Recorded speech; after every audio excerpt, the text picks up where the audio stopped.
여러분 안녕하세요. 오늘 여러분과 이야기할 이야기는 바로 계량의사결정의 1장부터 우리가 진행을 하도록 하죠.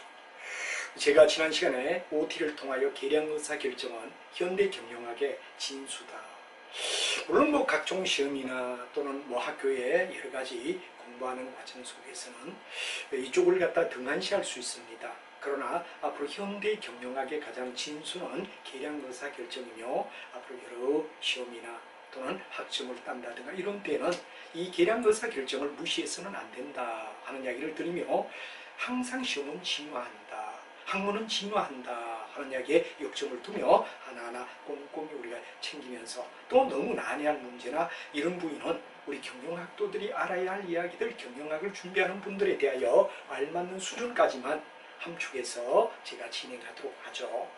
자, 여러분들 맨 먼저 나오는 이야기가 바로 계량의사결정이다. 그런 이야기에서 바로 우리가 중요한 확실성하의 의사결정이다. 확률이 100%인 거, 정령적인 거, 이미 규칙이 정해져서 딱 하나의 뭐가 됐냐, 랜덤이 있는 걸 갖다 우리는 확실성하다. 확실성하는 전에도 말했지만 확률이 100%라 그랬죠.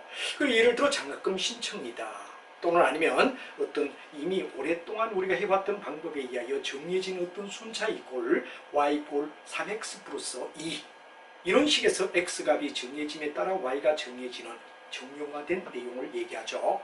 그럼 일단 맨 먼저 계량의사결정이라는 의미가 뭐냐 하는 이야기부터 우리가 한번 살펴보자 이거죠. 의미가 뭐를 의미하느냐, 물론 앞에도 얘기를 했습니다만 바로 의사결정은 여러 대안 중에 바로 목적을 가장 잘 맞춰줄 이런 바로 과정의 내용을 갖다 선택하는 걸 갖다 우리는 바로 계량의사결정이다. 그래서 여러 대안 중에 목적에 가장 적합한 대안을 선택하는 바로 과정을 우리는 계량의사결정 과정이라고 말한다. 특히 여기서 굉장히 중요한 이야기가 수리적. 이 말이 굉장히 중요한 이야기가 되죠. 수리적이다. 요즘 인터넷 시대 또는 PC를 통하여 여러분은 많은 정보를 계산을 직접 하지 않고도 수식에 넣으면 답이 나오는 이런 수리적 방법으로 통하여 도출하는 의사결정이라고 말한다. 그렇죠? 바로 우리가 봤을 때 여기 계량이라는 말의 뜻이 뭐가 되냐? 수리적이다 하는 이야기를 우리가 설명할 수가 있다 하는 얘기가 되겠습니다. 그다음 계량의사결정을 어떻게 우리가 만들어가느냐, 그 과정을 우리가 한번 살펴보자 이겁니다. 계량의사결정을 만약 하기 위해서는 어떤 과정을 통하여 우리가 이루어져야 되느냐 하는 이야기를 가만히 보죠. 맨 먼저 뭐가 되느냐, 문제를 인식해야 됩니다. 이 문제의 내용이 뭐지? 이 문제에 뭐가 되느냐, 그럼 바로 정의가 뭐지? 바로 여러분 중요한 이야기 뭐냐면 문제를 인식하고 정의를 내린다 하는 게 1번이 되겠죠. 문제인식. 그 다음에 뭐가 되느냐 그러면 우리가 봤을 때 일종의 하나의 정의. 이 내용을 갖다 우리가 명백히 해야 되느냐 그러면 문제에 대한 인식이나 정의를 내리자. 그럼 두 번째 이야기는 뭐가 되죠? 두 번째로 우리가 해야 될 이야기는 뭐냐? 그런데 바로 모형을 설정한다. 포맷이다. 이런 말을 갖다 우리가 얘기를 하죠. 그래서 이제 모형이라는 얘기가 나옵니다. 모형은 여러분 잘 알지만 어떤 수식을 갖다 우리가 바로 나타내는 거. 만약에 y꼴 3x 플러스 2다. 이런 식에서 x와 y의 값을 갖다 구한다 하면은 뭐냐? 모형을 수식을 갖다 잡는 거. 목적에 적합하게끔 x와 y 값을 갖다 정해서 바로 모형을 설정한다 하는 말이 되죠. 그럼 세 번째는 뭐가 되느냐? 그럼 모형에 대한 해를 도출한다. 해는 정답을 갖다 얘기하는 거죠. 해를 도출하라. 그래서 우리가 일반적으로 봤을 때 해를 갖다 도출하자 하는 얘기가 되죠. 그리고 네 번째는 뭐가 되느냐? 이 해가 과연 목적에 적합하냐? 목적에 맞느냐? 목적에 맞지 않은 해라면 이건 답을 봐야 의미가 없다 이거죠. 그리고 여기는 목적의 타당성을 갖다 우리가 검증하라. 목적의 타당성이다 하는 말을 갖다 우리가 얘기를 할 수 있습니다. 목적의 타당성을 잡아라 하는 얘기가 되겠습니다. 그 다음 우리가 봤을 때 뭐가 되느냐, 만약에 모형에 대하여 이게 타당성이 맞아 떨어지면 좋지만 만약에 타당성이 없다, 타당성에 맞지가 않다라고 얘기한다면 다섯 번째는 뭐가 되냐, 수정이라는 단계가 필요하다. 수정을 하라 이런 얘기가 되겠죠. 수정 보완을 하라. 수정과 보완을 해준다 이런 얘기가 되겠죠. 그래서 나중에 뭐가 되냐, 이제 수정 보완한 후에 최적해를 갖다가 잡는다. 최적해를 잡는다. 이게 바로 우리 책에서 나와 있는 뭐가 되느냐 그럼 바로 여러분들 중요한 계량의사결정, 수리적으로 문제를 풀어가고 정형화된 내용 속에서 우리가 찾아가는 확실성하의 의사결정. 확률이 100%다 하는 이야기를 갖다 여러분에게 얘기를 했죠. 확률이 100%다. 이거는 뭐 예외가 없다 이거죠. 이런 경우에 의사결정을 이렇게 나간다 하는 이야기를 우리가 얘기할 수 있다 하는 얘기가 되겠죠. 그래서 일단은 과정을 모두 우리가 본다면 6개. 첫째는 문제를 인식하라. 이 문제가 과연 뭐죠? 하는 이야기를 갖다 한번쯤 우리는 생각해야 될 것 같습니다. 문제가 과연 뭐죠? 하는 이야기의 문제인식. 그럼 문제에 맞는 뭐가 되느냐? 수식을 갖다 x나 y를 갖다 너가 수식을 만들어줘라. 그리고 해를 도출하라. 그리고 목적의 타당성이 맞느냐? 과연 답으로서 정확하냐? 근데 만약에 봤을 때 뭔가 문제가 있고 모순이 있다 이라면 여기에 대하여 수정 보완을 해줘라. 수정 보완을 해줘라. 그래서 이제 답이 나오면 최적화로 우리가 답을 달고 거기에 따라 우리가 의사결정을 내린다 하는 이야기가 바로 뭐가 되느냐? 수리적 의사결정을 나타내며 확률이 100%일 때 이미 정해진 규범에 따라 우리가 가는 어떤 룰이 있을 때 이렇게 의사결정을 내려간다 하는 이야기로 설명할 수가 있다는 얘기를 여러분이 알아두면 되겠습니다. 자, 그 다음에 이제 우리가 내용의 중요한 이야기는 바로 정령이냐. 의사결정을 갖다 사이몬이라는 학자가 정령적 의사결정과 비정령적 의사결정이라는 말을 갖다 두고 이야기를 하고 있습니다.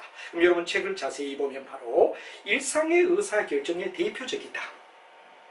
일종의 하나의 정령이라 그럴 때 반복되어서 이미 수없는 반복을 거쳐서 일상적 의사결정, 일상적 의사결정이다. 일상적 의사결정의 DM을 갖다 얘기하는 디시전 메이킹이 될 때 일상적이다. 정령이 되겠습니다. 그러나 비정령은 뭐가 되느냐 그러면 일종의 경영자의 창의력이나 아니면 뭐가 되느냐 그러면 여러분 잘 아는 휴리스틱이라고 하는 말은 바로 경영 직관론을 얘기하죠. 휴리스틱이다. 예를 들어서 오랫동안 경영을 하다 보면 휴리스틱에 의하여 아마 여러분들 생산 관리를 할 때 전에 우리가 휴리스틱 기법이라는 얘기를 들었죠.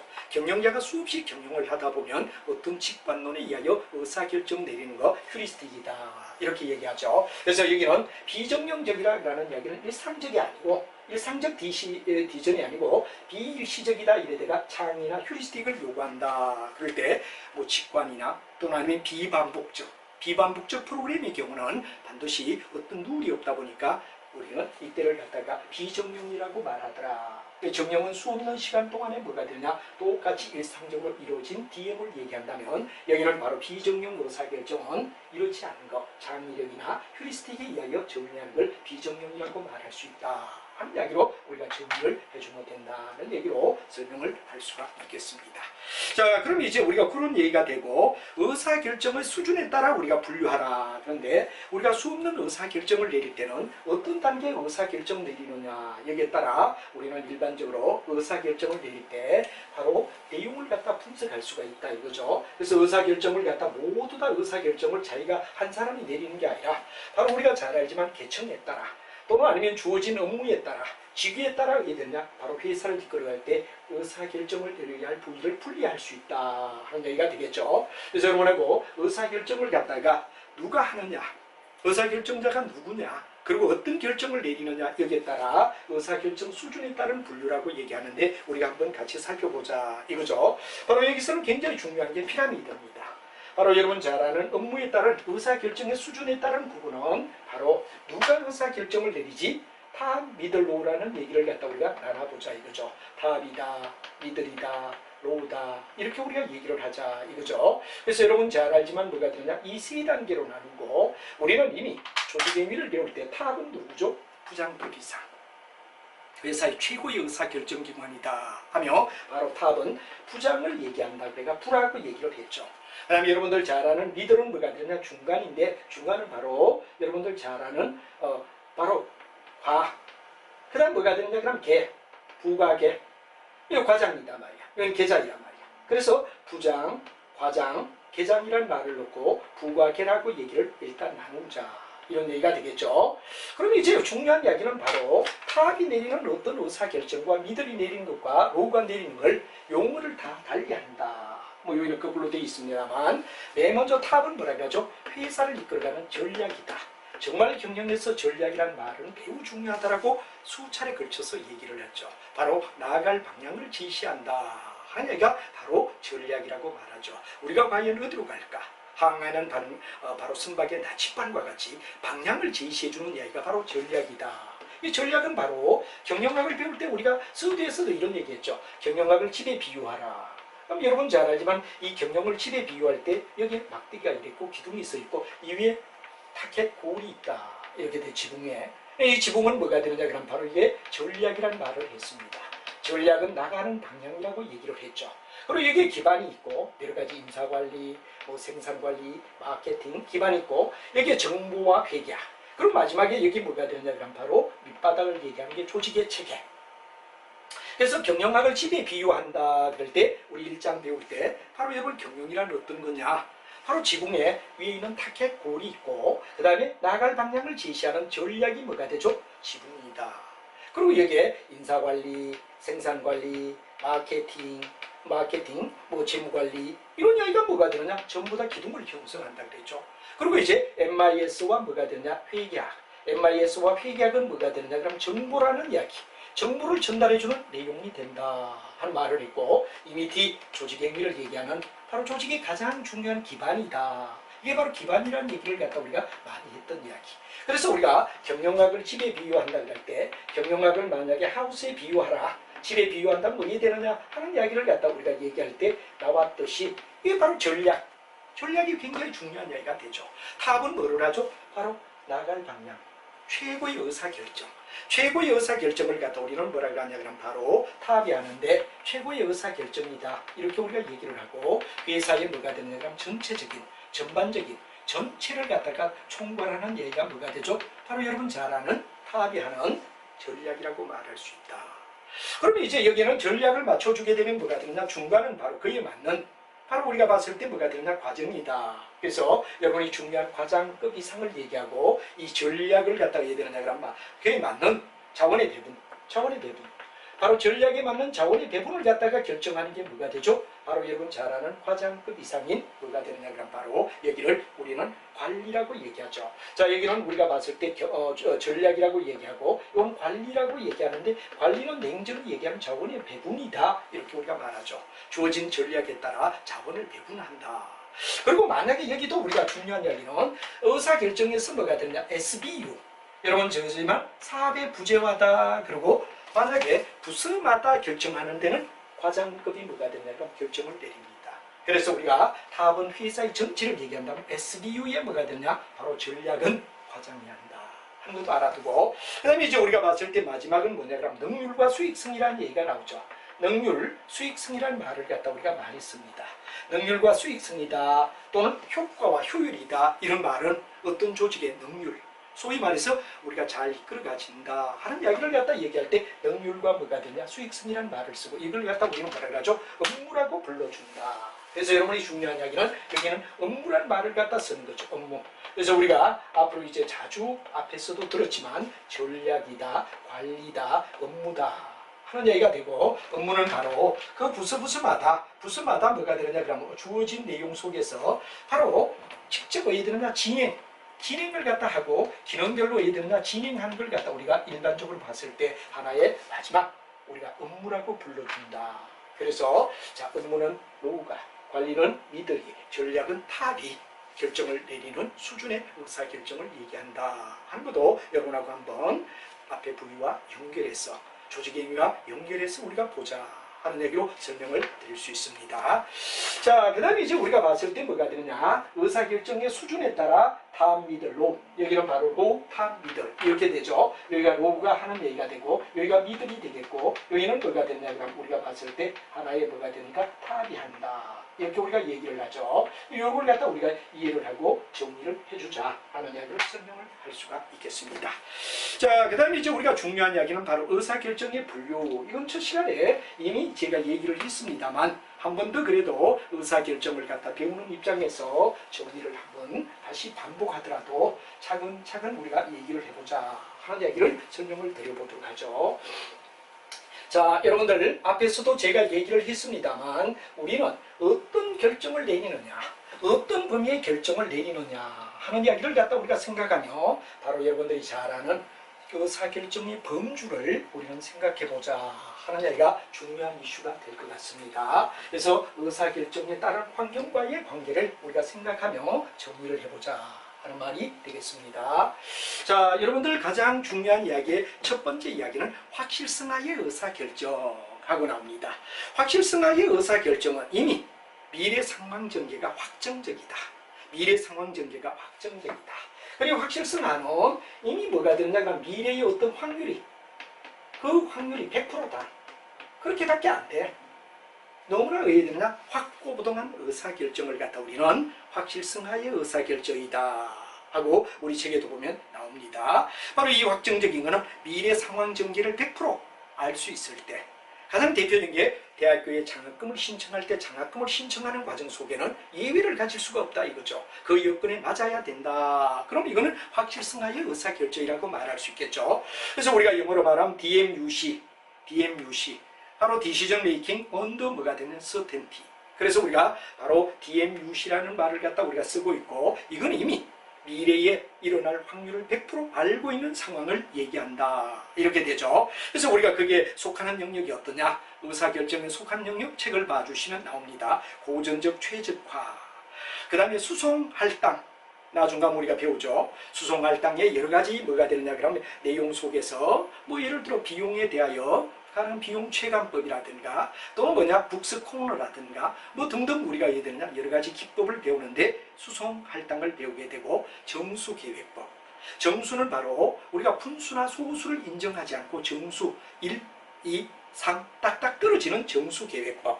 그 다음에 선형은 여러분 잘 아는 뭐냐 직선 방정식 1차 함수의 관계를 선형이다. 그러죠. 그 다음에 우리가 목표 계획법이라는 말은 내가 예를 들어 100원을 벌어야 된다. 그럴 때 98원과 120원을 번다.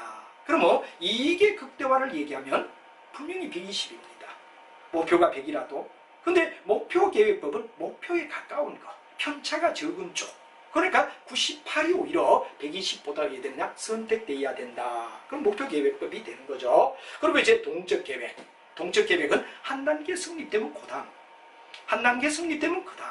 하나씩 단계를 밟아가며 우리가 처리해가는 걸 동적 계획이라고 불러준다. 다이나믹 프로그램이라고 얘기를 하죠. 경영학에서는 상당히 동적 계획이 많이 나옵니다. 여러분들 마케팅 우리가 할 때 이런 얘기를 했죠. 바로 우리가 기업 내에서 어떻게 전략을 짜지? 두 번째, 산업 내에서 어떻게 전략을 짜지? 세 번째 가서 산업 외에서 어떻게 전략을 짜지? 바로 마케팅 전략을 세울 때 경우를 갖다가 기업 내에서 산업 내에서 산업 외에서 하고 단계를 한 단계씩 넓혀가며 했던 거. 이게 바로 동적 계획이다. 이런 말을 쓰게 되죠. 이런 내용이 확실성하의 의사결정에 속하는 영역이다.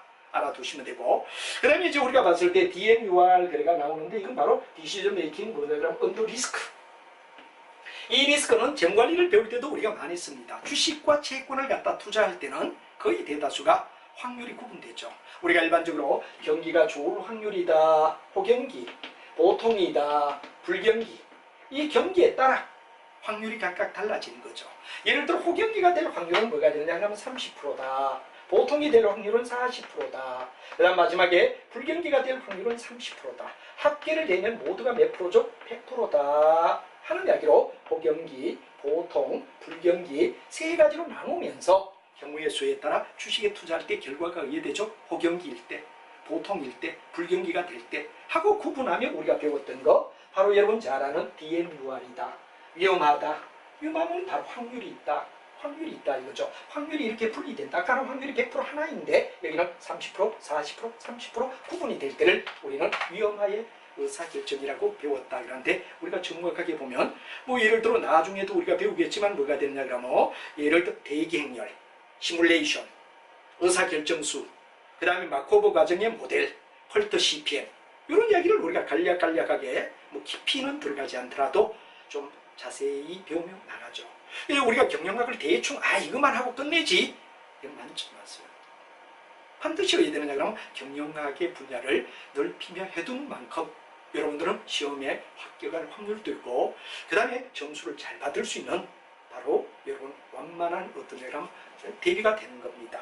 자, 그래서 여기서는 바로 확률에 의하여 구분된다 하는 이야기가 위험화가 되고 거기에 나와 있는 바로 내용들 마코브 과정, 의사결정수, 시뮬레이션, 대기행렬, 펄터 CPM 이런 이야기들을 우리가 쭉 뒤쪽에 가며 좀 시간이 걸리더라도 차근차근하고 한번 들어둬도 귀동량만 해도 경영 점수가 잘 나옵니다. 근데 어떤 사람은 요것만 하지 뭐 왜 이래 길어?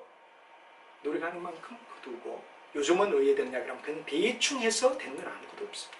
완벽하려는 노력, 완벽하려는 노력이 바로 여러분들을 의외 되느냐 합격에 도움을 주는 이런 입자이다 하는 이야기를 거듭 강조를 드리며 좀 시간이 걸리더라도 어차피 한번 부딪혀야 할 거 합격하게 부딪히자 이거죠. 근데 이거 대충이라는 걸 너무 좋아하면 큰일 난다. 그건 평생 가도 합격 못한다는 이야기를 거듭 강조를 드리며 좀 귀찮더라도 끝까지 밀고 나가는 악착 같은 마음, 이걸 꼭 가져달라 하는 이야기를 드리고 싶습니다. 자, 그 다음에 불확실성하다. 정말에서는 이게 빠져요. 저는 이미 서두에서 제가 한번 얘기를 했습니다만, 불확실성은 바로 의사결정자의 뭐가 되냐, 의사결정자의 DNA의 결정을 하는 의사결정자의 뭐가 되느냐, 가치관. 이 가치관까지 어디에 되느냐, 반영이 되는 걸 갖다 우리는 뭐라 그러죠? 바로 불확실성하다. 의사결정 내린 사람이 어떤 사람이지? 한마디로 하면 맥시냐? 낙관의 낙관. 굉장히 낙관주의다. 긍정적이다. 미니미니 비관 속의 비관. 아주 이해되죠? 비관적이다. 뭐 아니면 뭐 공통이다. 뭐 이런 이야기를 갖다 우리가 쓰며 불확실성하에 의사결정을 얘기하는데, 바로 결정자의 가치관이 어떤 거냐, 그 사람이 어떤 가치관을 가졌죠? 여기에 따라 이해되는데 그럼 달라지는데, 재무관리 쪽에서는 의사결정자의 가치관까지 들어가려면 너무 복잡하니까 재무관리에서는 불확실성하의 의사결정은 배제합니다. 자, 그 다음에 이제 마지막 상충하다 그럴 때, 상충하는 상호 충돌된다 이거죠. 바로 고스톱 치는 거. 네가 이기나 내가 이기나, 승자가 있다 피해자가 있다, 이렇게 돼서 바로 서로 상호 충돌이다. 상충하라는 말은 상호 충돌을 갖다 나타낸다. 그래서 이걸 상충하라고 얘기를 하죠. 그래서 상충하라고 얘기하며 우리 재무관리 속에서는 바로 게임을 치르는 것과 똑같다. 게임 서리.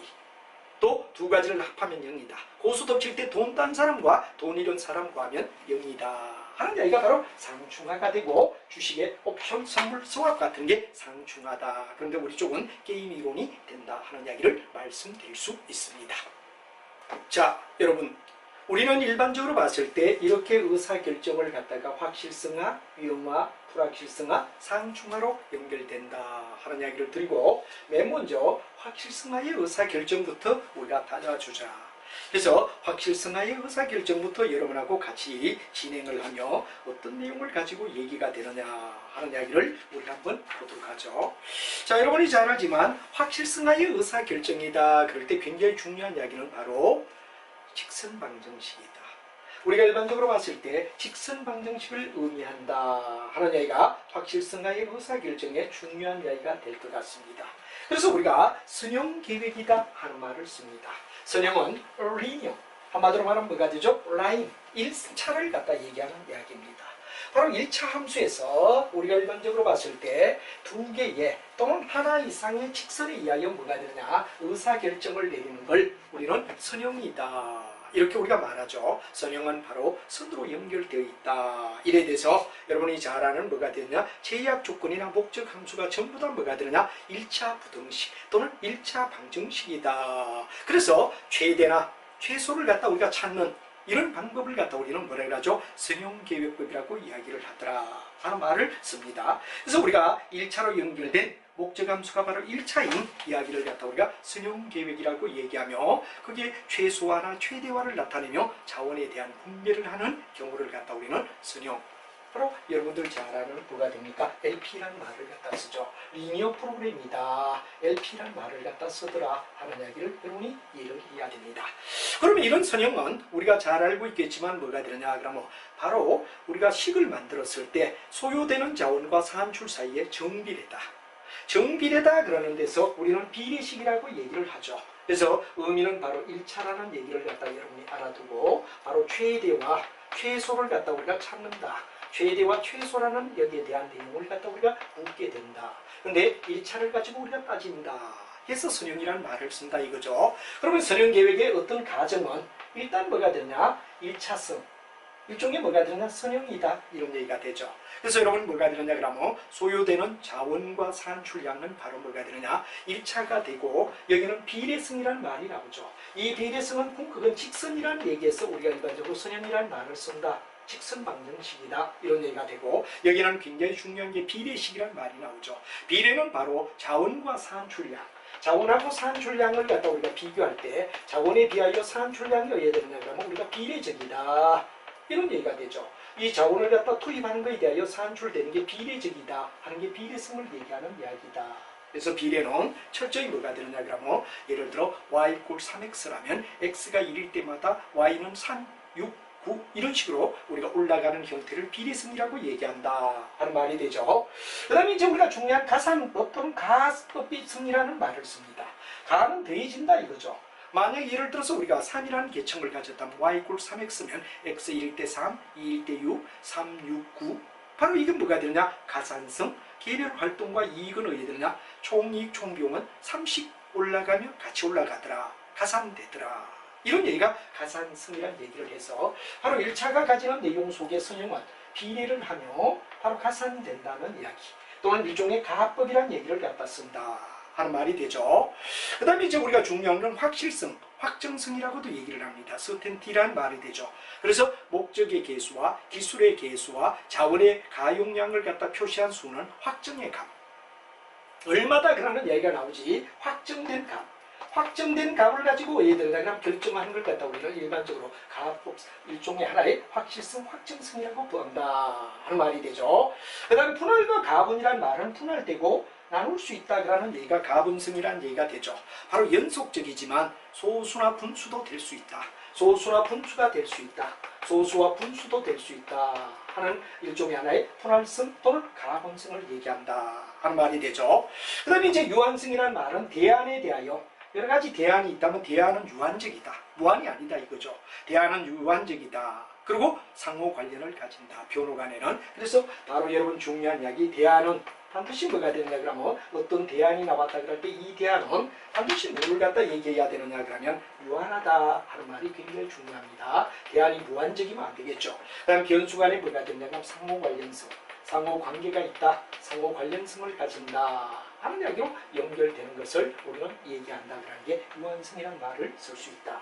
그래서 우리 1차 선형의 이야기의 대표적인 특성을 얘기해봐라 그럴 때는 이 5가지. 이 5가지를 여러분이 생각해 주시면 되죠. 다시 한번 우리가 얘기한다면 어떤 5가지로 얘기할 수 있느냐 하는 얘기가 중요한 이슈가 되겠는데 바로 우리가 가장 쉽게 얘기할 수 있다 그러면 이런 얘기가 되죠. 바로 비례적이다. 그렇기 때문에 선형이다. 그 다음에 가산은 똑같이 3이면 3만큼씩 계속 올라간다. 확실성은 바로 분수나 이 확정된 값을 갖는다. 분할은 소수나 분수로 이해되는데 그럼 나타낼 수도 있다. 그럼 대안은 유한하며 변수는 뭐가 되느냐 그럼 바로 우리가 서로 상호 보완적, 상호 관련법을 가진다 하는 이야기로 설명을 갖다가 얘기하는 게 선형계획법이 가지는 특징이다. 직선 방정식이 가지는 특징이다. 이렇게 여러분이 봐주시면 되겠습니다. 자, 그래서 이런 선형이 나올 때는 반드시 우리가 뭐가 되느냐 고민을 해야 될 이야기가 바로 선형에 있어서는 아주 중요한 게 목적 함수와 제약 함수와 비용 조건과 LP의 내용 이런 것들을 갖다 우리가 차분히 물론 뭐 여러분이 정확하게 모르더라도 개념이나 말을 잘 알아두는 거 뭐 이게 요즘 나오는 문제지. LP를 뭐 직접 풀어라 수학식도 아닌데 뭐 예를 들어서 여러분들 뭐 직선 방정식을 가지고 방정식의 해를 구하라 뭐 중학교의 수학입니까?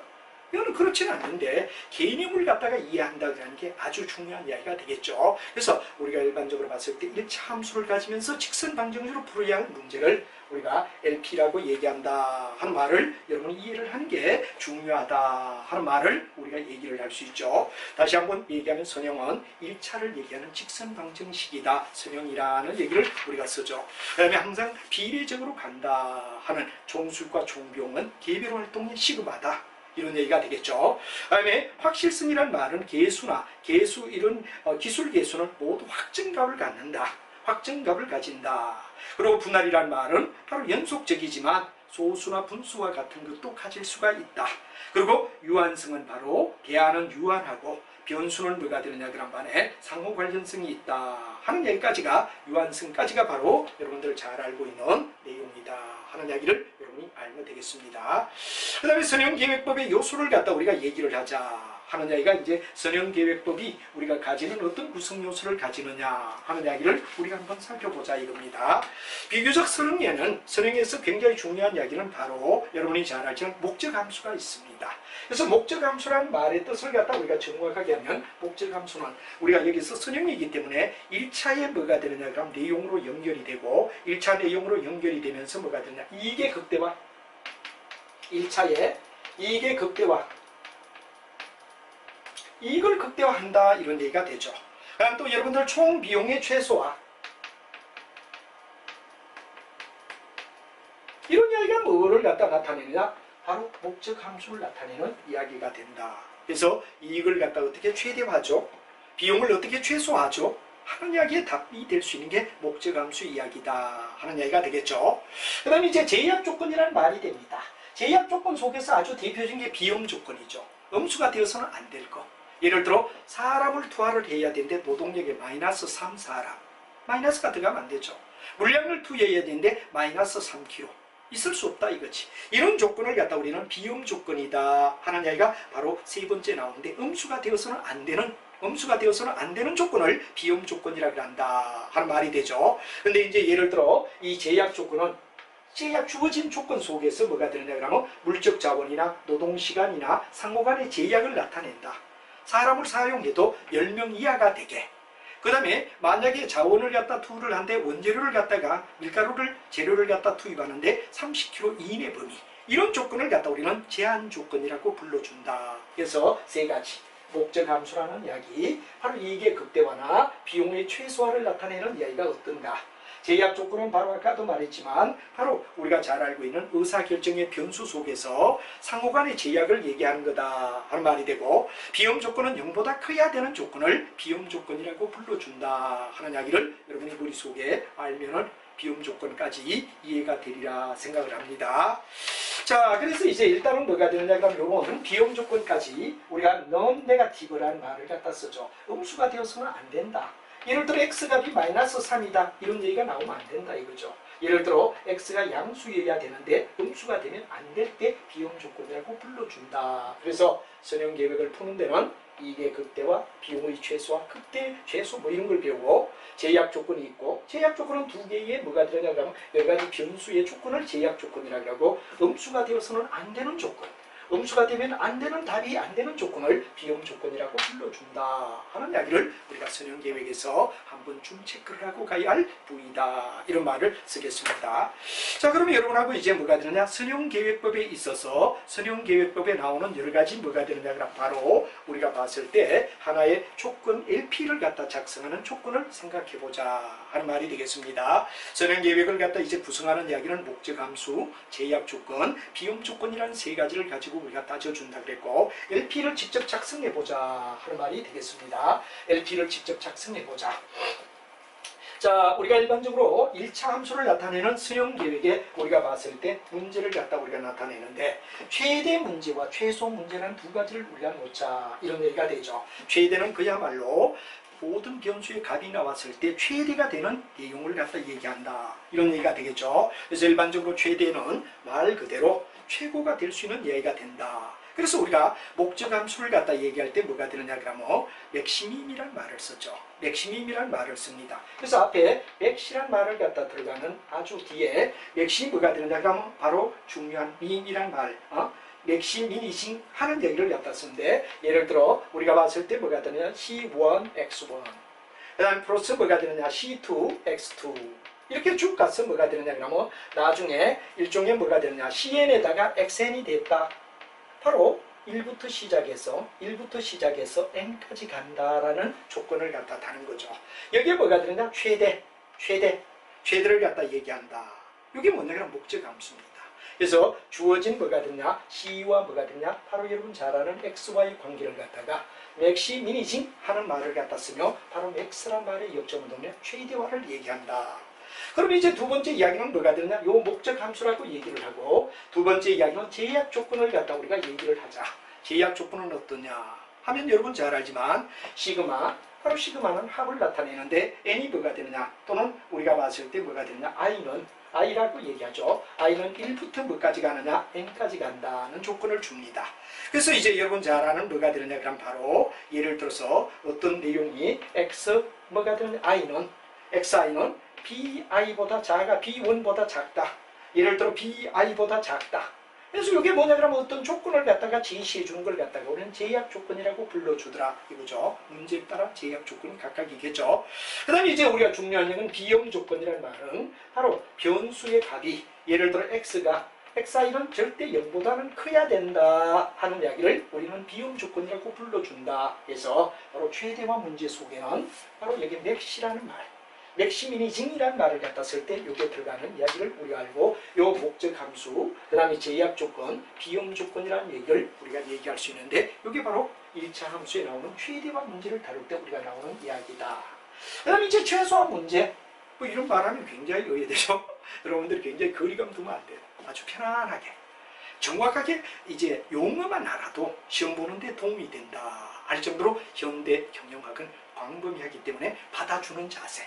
그리고 어차피 공부하는 거 끝까지 공부하겠다는 마음을 가지고 뭐 계량고사까지 해야 되나 이런 생각 가지신 분들은 절대 그런 사고를 바꾸고 쭉 소설책 읽듯이 선생님 강의를 따라오다 보면 그래도 여기서 얻는 거 있고 시험을 대할 때 훨씬 더 편안하게 대할 수 있다 하는 이야기를 거듭 강조를 드립니다.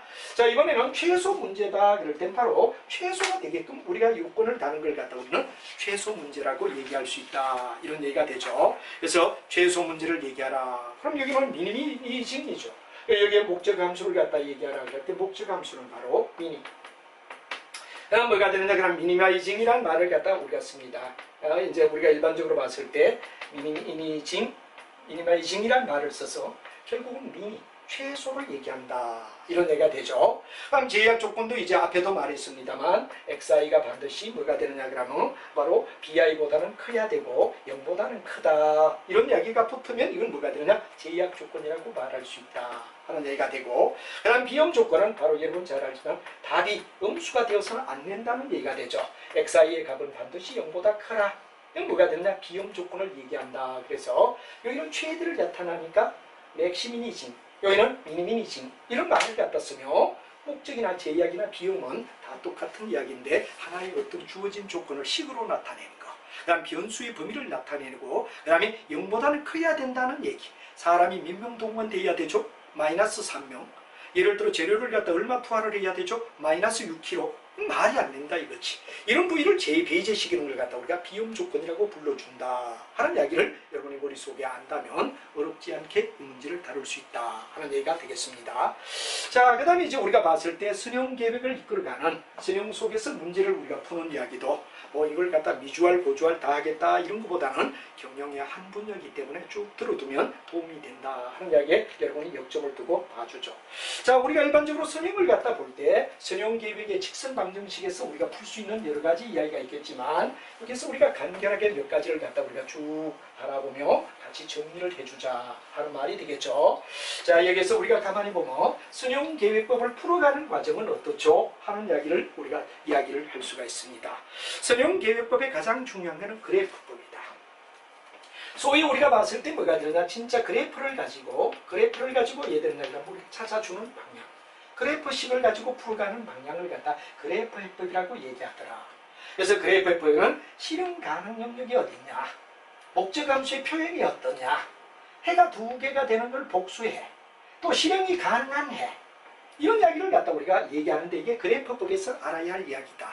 그래서 여기는 우리가 띄엄띄엄 보며 하나하나 뭐 여기에서 정밀 뭐 아주 또 깊이 공부해야 되는 부위에 뭐 예를 들어 계량도사 결정을 갖다 공부하시는 분들은 좀 더 심도 있게 해야 되겠지만 우리 이야기는 요 세 가지 정도를 갖다 이야기하는 범위에서 압축을 해보자 이거죠. 그래서 여러분이 그래프를 갖다 우리가 얘기한다면 이런 얘기가 되죠. 만약에 어떤 그래프가 쭉 나오면서 바로 이 직선의 식과 그 다음에 뭐가 되느냐 그러면 이 그래프에 만나는 원, 이 주어진 조건 속에서 우리가 쭉 본다면 바로 x와 y가 만나는 축의 답을 갖다 우리가 찾아라 이럴 때는 바로 y축과 만나는 이 점, 그 다음에 x축과 만나는 이 점이 뭐가 되느냐, 우리가 봤을 때 바로 실행 가능 영역을 나타내며 양수이기 때문에 정답이 된다 하는 얘기가 되고, 이런 실행 가능형은 바로 블록의 집합점이다 또는 뭐냐 블록 집합의 두 점이다. 두 점이 어디냐? x축과 y축이 만나는 점, 이 점을 얘기한다 할 때 우리가 그래프를 보며 문제를 풀 수도 있다. 이런 얘기가 되겠죠. 자, 그 다음에 이 그래프에서 주요하게 나오는 이야기들 중에 몇 가지를 우리가 골라본다면 바로 여러분들 그래프를 보면 우리가 쭉 정리를 갖다가 하는 경우를 갖다 우리가 생각할 수 있습니다. 그래서 그래프에 여러 가지 방법이 이제 답이 쭉 나오는데 답을 갖다 우리가 이해를 하는 게 굉장히 중요하다 하는 말을 갖다 우리가 쓰는데 바로 답 속에서 이 답을 갖다 풀어가는 과정 속에 특수한 상황의 해가 나옵니다. 그런데 그 특수한 해를 갖다 얘기하기 전에 우리가 뭐가 되냐? 심플렉스라는 이야기, 요 용어만 알아도 좋습니다. 심플렉스라는 말의 뜻이 뭐냐? 간단히 해나간다는 이야기가 심플렉스를 얘기하는 중요한 이야기가 된다 이거죠. 그래서 말 그대로 심플렉스라는 말은 간편법을 얘기한다. 그런 게 심플렉스라고 얘기를 하죠. 이 심플렉스는 거의 현재 산출된 해로부터 가능해로부터 최적해로 옮겨가며 가장 최적해를 찾는다. 이제 뭐가 되느냐 그러면 가능한 한 편안하게 가능해로부터 최적해를 옮겨가며 정말 최적해가 되는 가장 최적해가 되는 답을 찾는다는 게 심플렉스의 가장 중요한 이야기고 이 바로 학자는 조지 버나드 단치라는 학자 바로 미국의 수리 경제학자였습니다. 이 수리 경제학자가 뭐가 되느냐 그러면 바로 꼭지점을 이동해가며 바로 왜 되느냐 그러면 목적 함수를 옮겨가며 우리가 답을 찾아가 심플렉스다 간편법으로 찾는다 하는 이야기를 얘기했던 게 심플렉스법이다 하는 얘기를 여러분이 알아두고 그 다음에 여유변수 그 다음에 뭐가 되느냐 잉여변수라는 말을 갖다 자주 씁니다. 심플렉스는 바로 간편법이라는 말을 갖다 쓴다는 얘기를 갖다 우리가 쓰고 간편하게 어떻게 풀어가느냐 하는 이야기를 간편법이라고 우리가 부르는데 뒤에 가서 우리가 한번 가만히 보도록 하죠. 그 다음에 여기에는 굉장히 중요한 이야기가 바로 비염조건이라는 말은 음수가 되면 안 된다는 이야기와 그 다음에 여유변수다 그럴 땐 플러스의 얘기를 나타냅니다. 반면에 잉여변수다 그럴 땐 삐줘야 되는 변수를 갖다 잉여변수가 된다. 그래서 우리가 여유변수는 뭐가 되느냐 그러면 바로 더해줘야 되는 거고 잉여변수는 바로 삐줘야 즉 얘를 제로가 되게끔 제로가 되기 위해서는 바로 더해줘야 되는 조건 여기는 잉여변수는 삐줘야 되는 조건을 갖다 여유변수, 잉여변수라고 불러준다 하는 얘기를 여러분이 알고 그 다음에 부정식에 방정식이 나왔을 때 우리가 봤을 때 뭐가 됩니까? 슬랙이냐 아니면 잉여변수냐 하는 이야기를 갖다 우리가 얘기할 때 더해주느냐 빼주느냐 이야기를 갖다 우리가 쓴다 하는 이야기로 되고 예를 들어서 이제 우리가 봤을 때 뭐가 되느냐 2x 뭐가 되느냐 그러면 바로 여러분들 원에다가 x2를 갖다 더하면 뭐가 되느냐 그러면 바로 7 이하다 이렇게 우리가 돼 있단 말이야. 이럴 때는 이 수에다가 뭐를 갖다 빼줘야 된다 이거죠. 빼줘야 돼. 빼줘야 이퀄이 된다 이거지. 왜? 이쪽이 크기 때문에. 그래서 우리가 일반적으로 봤을 때 턴 쪽을 갖다 이퀄하기 위해서 슬랙 변수 뭐가 되느냐 S1 슬랙 변수를 넣어주면 이게 뭐냐 7이다 이렇게 이쪽을 갖다 빼줘야만 같아진다. 슬랙 변수를 갖다 우리가 얘기한다 이거죠. 그래서 이 슬랙 변수는 바로 잉여 변수를 얘기하는 이야기다. 이런 얘기가 우리가 되고 그 다음에 우리가 봤을 때 뭐가 되느냐 그러면 어떤 수식에서 또 이런 슬랙 변수 그 다음에 오히려 여기서 뭐가 되느냐 더해줘야 이렇게 등호가 바뀌어가지고 이게 6이다. 예를 들어 2x1 플러스 x2다. 이럴 때는 어떻게 되죠? 여기서 빼줘야 된단 말이야. 빼줘야 된단 말이야. 빼주는 변수를 갖다 우리는 S는 슬랙 변수 그 다음에 우리가 일반적으로 봤을 때 뭐가 되냐 여유 변수를 갖다 얘기한 잉여 변수는 바로 여러분 서플러스 그러는 서플러스라고 하는 이야기 마이너스 S1 이런 게 들어가야 된다는 얘기가 되겠죠. 그래서 이러한 수식을 0이 되게끔 맞춰주는 걸 갖다 우리는 얘기한다 하는 이야기로 여러분이 연결된 게 심플렉스가 되고 심플렉스는 바로 여러분들이 잘 알지만 수식 가운데서 바로 변수만 적어놨을 때 변수가 적었을 때 가장 큰 변수를 0으로 만들고 가장 큰 변수가 1이 되게끔 만들어가며 계속 풀어간다. 이 정도만 이해를 하면 될 것 같아요. 바로 여러분이 중요한 이야기는 진입 변수에다 가능하면 숫자가 가장 큰 쪽을 1이 되게 만약 2, 1, 1에 있다면 2를 1이 되게 2를 양변에 다 나누며 가라 뭐 이런 개념을 나타낸다 하는 이야기를 드리며 뭐 그까지 우리가 신경 안 써도 간편하게 해서 계속 이끌어가는 법 이 정도만 알면 되고 다음 시간에는 특수 상황에 대해서만 얘기로 바로 넘어가도록 하겠습니다. 그럼 여러분과 함께 다음에 이 얘기를 연결하도록 하고 끝까지 화이팅 하도록 여러분 힘을 가지며 따라와 주시기 바랍니다. 여러분 감사합니다.